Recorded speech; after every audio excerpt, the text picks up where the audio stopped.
During the fight or flight response, your body releases a hormone called cortisol. Cortisol is often referred to as a stress hormone. When your body interprets everyday stresses as a reason to activate the sympathetic nervous system, cortisol is released over and over. And elevated cortisol levels make you even more susceptible to stress.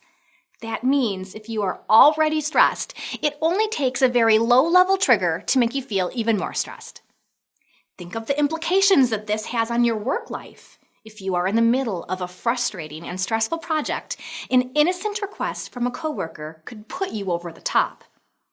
It's also hard on the body to be under constant stress. Remember, it increases your blood pressure and heart rate.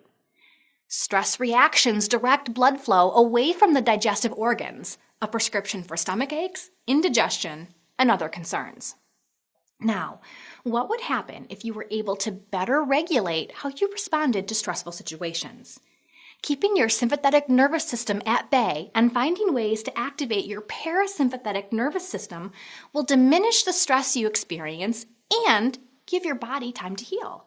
Allowing your body to enter a period of restoration and healing each day will help you eliminate the negative residual effects your body experiences from stress.